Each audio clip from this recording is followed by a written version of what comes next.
Hi students, this is next topic in thermodynamics chapter, that is types of reactions. We know that very well, already we have seen all these reactions in 10th class. There are two types of reactions based on heat. They are exothermic reactions and endothermic reactions. What are exothermic reactions? The reactions in which heat or energy is liberated, those are called exothermic reactions. If heat is absorbed, those are called endothermic reactions. See, these are the examples for exothermic reactions. Here, what you have to know regarding this one, there are three ways to represent exothermic reactions. We have to learn those three ways. This is the first way. See, when ammonia is prepared from nitrogen and hydrogen, then 92 kilojoules heat will liberate. This negative sign indicates this much energy will liberate. This is one of the way to represent exothermic reaction. One more way is there, that is second one. If we write heat with the reaction, if that heat is present in right side, with positive sign, that is also one of the way to represent exothermic reaction. This is second way. Third way is, if we write heat in reactant side with negative sign, that is also exothermic reaction. So there are three ways to represent,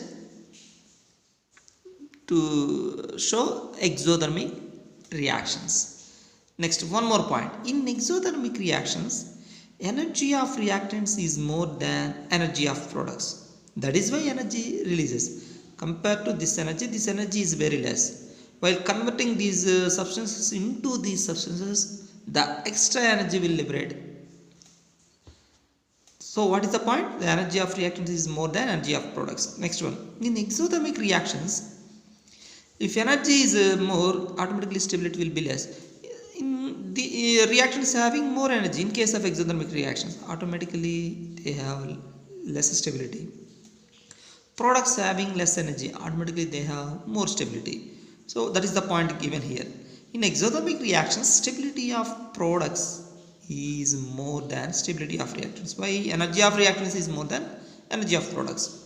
Next, the products which are obtained in exothermic reactions are called exothermic products. The products which are obtained in exothermic reactions are called what? Exothermic products. Next point. Next one. Endothermic reactions. We are going to discuss the points as like this. The reactions in which energy or heat is observed, those are called endothermic reactions. And here also three ways to represent endothermic reactions. First reaction, see. When this reaction takes place, this much amount of energy absorbed. That is the one way. Here positive sign indicates what? If this positive sign indicates what here? Energy absorbing.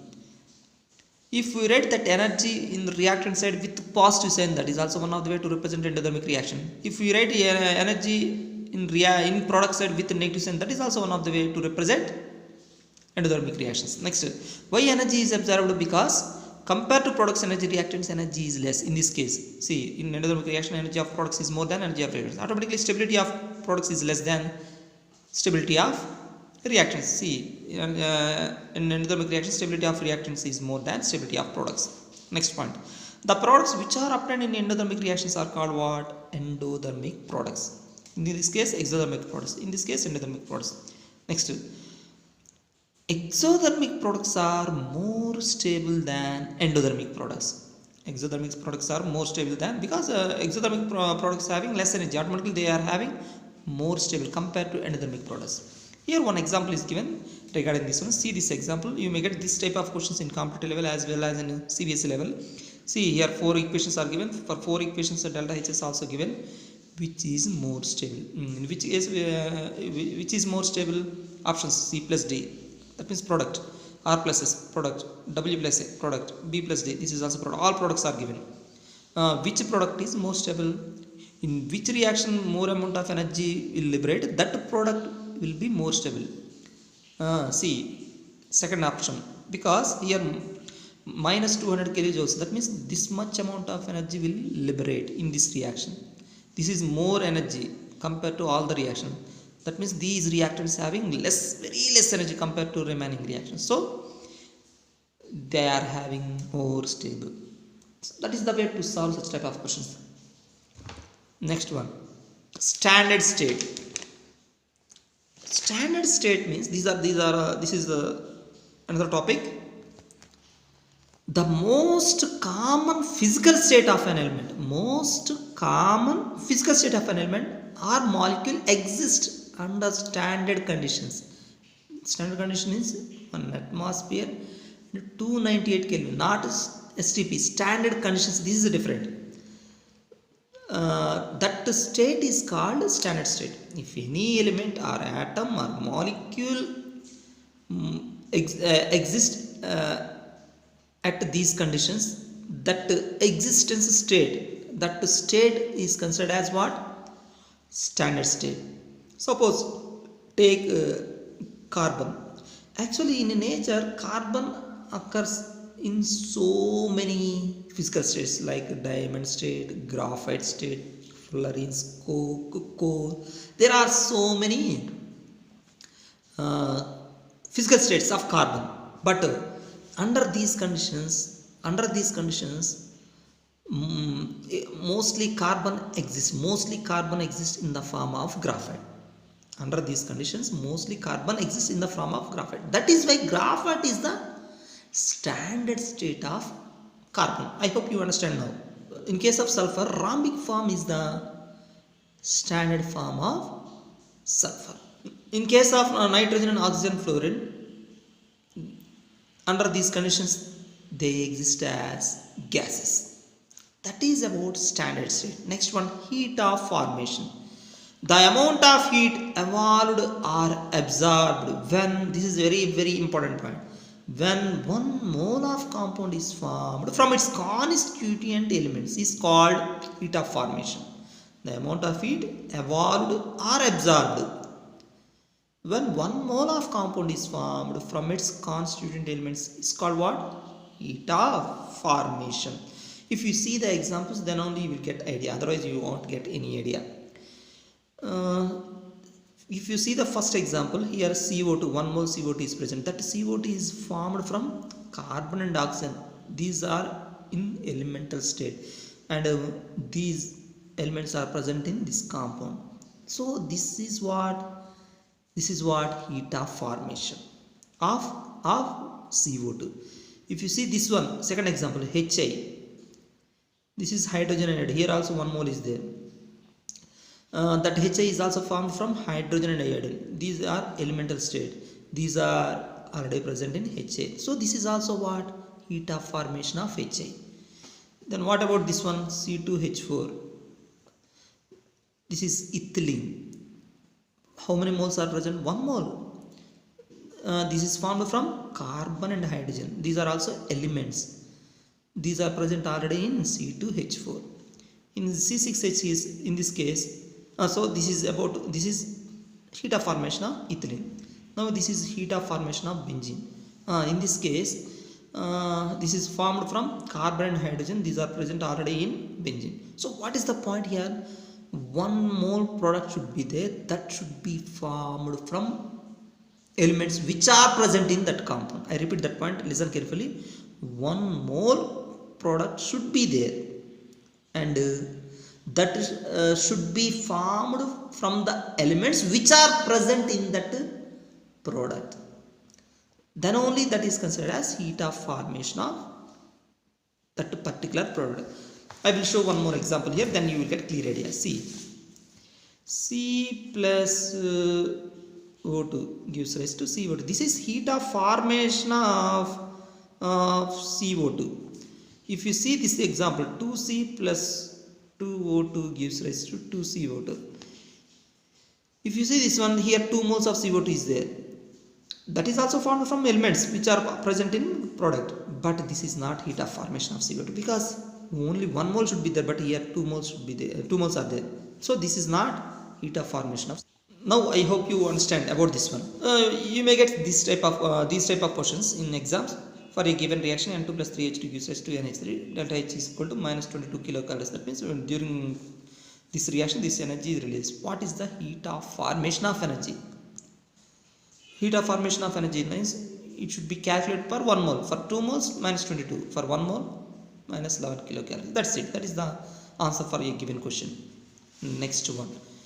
Standard heat of formation. Standard heat of formation. Standard heat of formation means the amount of heat is evolved or absorbed. Evolved or absorbed when 1 mole of compound is formed from its constituent elements, which are constituent elements means the elements should be present in product,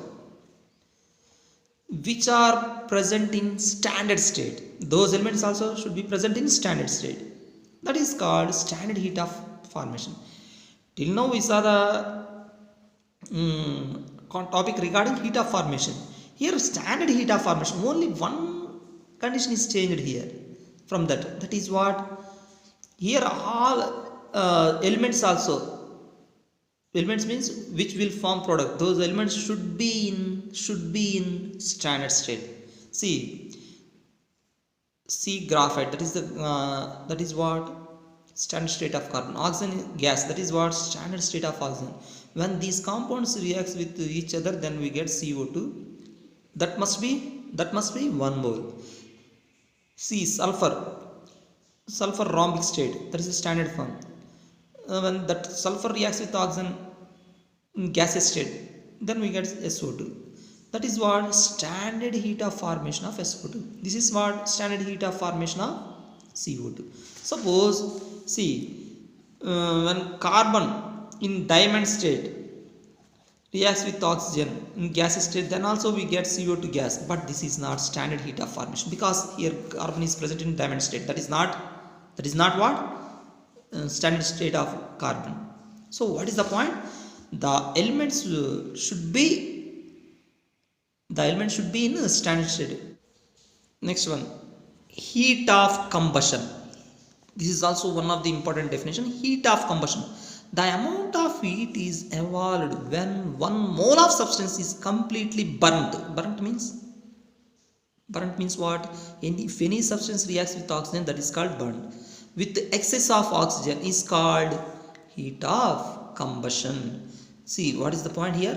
In previous case, 1 mole product should be formed, but here 1 mole reactant should be reacted with 1 mole of reactant should be reacted with excess amount of oxygen. Then that is called what? Heat of combustion. See, if you see the example, see here 1 mole benzene, that is going to react with which one? 15/2 moles of oxygen. Here 1 mole of CH4, that is going to react with which one? 2 moles of oxygen. So here 1 mole, here 1 mole. Compared to 1 mole, here oxygen amount is more. Here compared moles of methane, oxygen amount is more. So what is the condition? The reactant should be 1 mole, but oxygen amount should be more than that reactant amount. Then only that is called heat of combustion. During that process, energy releases every time. That is why heat of combustion is always considered as exothermic reactions. Heat of combustion is always considered as exothermic reactions. We know that these are hydrocarbons. When hydrocarbons undergoes combustion, then CO2 and H2 are formed. We know that. We have seen all these reactions in first chapter. That CO2, the number of CO2 in that given reaction is, the number of moles of CO2 in the given reaction will be equal to number of carbons in a given hydrocarbon, and the number of moles of number of moles of water is equal to half of the number of hydrogens in a given compound. Here 3 moles, here 4 hydrogens, 2 moles. We discussed already all these points. In next video we will discuss some more points.